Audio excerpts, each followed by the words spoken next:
آقا دو جہان صلی اللہ تعالیٰ علیہ وآلہ وسلم آپ کے بہت ہی پیارے صحابی رسول حضرت حنظلہ رضی اللہ تعالیٰ عنہ آپ کی شہادت کے حوالے سے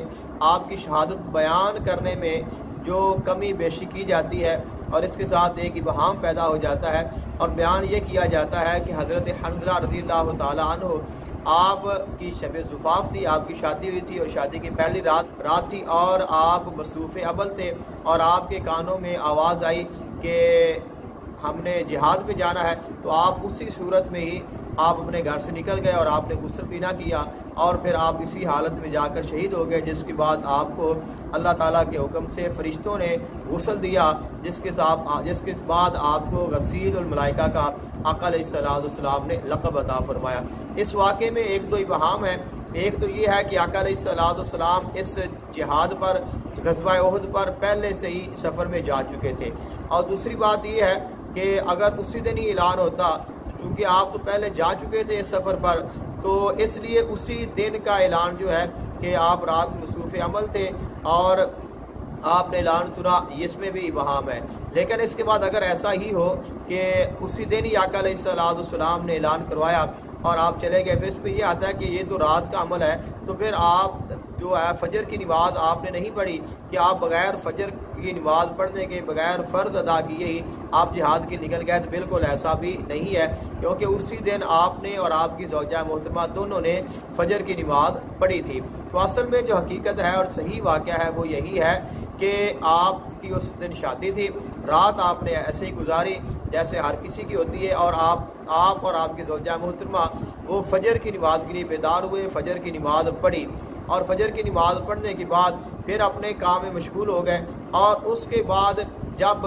میدان جہاد میں پہلے تو اللہ تعالیٰ نے مسلمانوں کو غلبہ عطا کیا، اور اس کے بعد ایک چھوٹی سی آقا علیہ السلام کے حکم کی خلاف ورزی کی وجہ سے مسلمان کمزور پڑے، تو اس کے ساتھ کچھ لوگوں کے پاؤں اکھڑ گئے، یہاں تک کہ وہ مدینہ طیبہ کے قریب تک پہنچ گئے، یعنی کہ یہ خبر پہنچ گئی کہ جہاد میں، میدان جنگ میں مسلمانوں کو شکست کا سامنا ہو رہا ہے۔ اس وقت اعلان کیا گیا مدینہ پاک کی گلیوں میں، تو اس وقت یہ بیان کیا جاتا ہے کہ آپ اس وقت اپنے گھر میں موجود تھے اور آپ پر اس وقت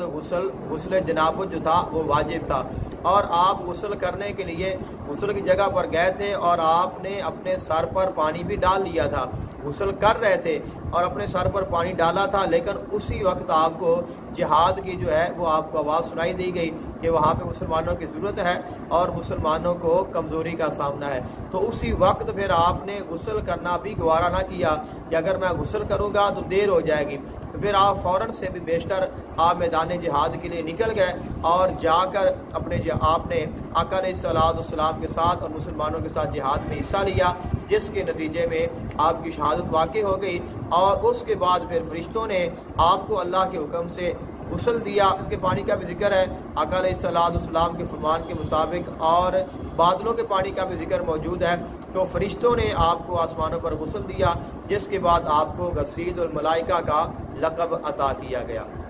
حضرت حنظلہ رضی اللہ تعالیٰ عنہ جب آپ کی شہادت ہو گئی تو آپ کے شہید ہونے کے بعد آپ کی لاش سے، آپ کے جسد عطر کے قریب سے ان کا جو والد ہے، جس کو آقا علیہ السلام نے فاسق کا لقب دیا تھا، چونکہ اس کو پہلے ابو عامر راہب کہا جاتا تھا، لیکن جب اس نے آقا علیہ السلام کے ساتھ بحث اور مباحثہ کیا اور آقا علیہ السلام نے اس کو دین حنیف کی دعوت دی، لیکن اس نے یہ کہا کہ آپ جو دین لے کر آئے ہیں اس میں کمی بیشی ہے۔ آقا علیہ السلام نے فرمایا کہ میں بالکل صاف ستھرا دین لے کر آیا ہوں، اور جو پہلے میں اگر کچھ کمیاں بیشیاں تھیں تو وہ بھی ہم نے دور کر دی ہیں۔ تو اس نے یہ کہا کہ آقا علیہ السلام کے سامنے اس نے کہا کہ ہم دونوں میں سے جو جھوٹا ہے وہ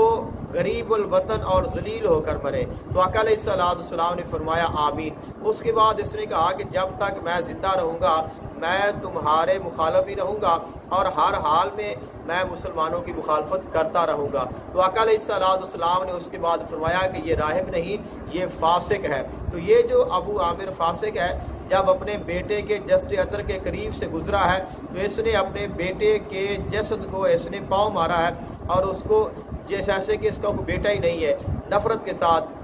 اور آپ کی لاش، اور اس کے بعد پھر یہ شخص جو ہے یہ آپ کے سینے پر سے گزرا ہے، اس نے اپنا جو پاؤں ہے وہ حضرت حنظلہ رضی اللہ تعالیٰ عنہ آپ کے سینے پر رکھا ہے اور پھر آگے گزر گیا ہے، اور اس نے کہا کہ تم نے دو گناہ کیے ہیں، ایک تو یہ ہے کہ میں نے تجھے کہا تھا اور میری بات تم نے نہیں مانی، اور دوسرا میں نے تجھے یہ کہا تھا کہ تم یہاں ایسے اپنی جان نہ دینا اور تم نے ایسے دی ہے۔ تو اور اس کے بعد کہا کہ میں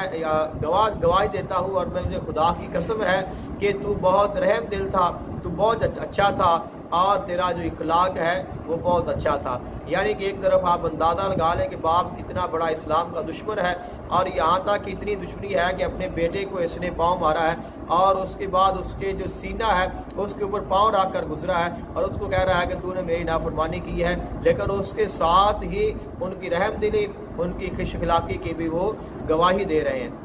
تو یہی اللہ تعالیٰ کی طرف سے انعام ہے کہ اگر انہوں نے اپنی جان کو پیش کیا ہے اسلام کے لیے، اور اپنے والد جو کہ فاسق تھا، آقا علیہ السلام کا دشمن تھا، اس کی آپ نے خلاف ورزی کی ہے اور اسلام کے ساتھ انہوں نے آقا علیہ السلام کے ساتھ وفاداری کی ہے، تو اللہ تعالیٰ نے پھر آپ کو یہ اجر عطا کیا ہے کہ آپ کو پھر فرشتوں سے غسل دلوایا ہے، اور آقا علیہ السلام نے فرمایا کہ ان کی فضیلت کے لیے یہی کافی ہے کہ ان کو فرشتوں نے غسل دیا۔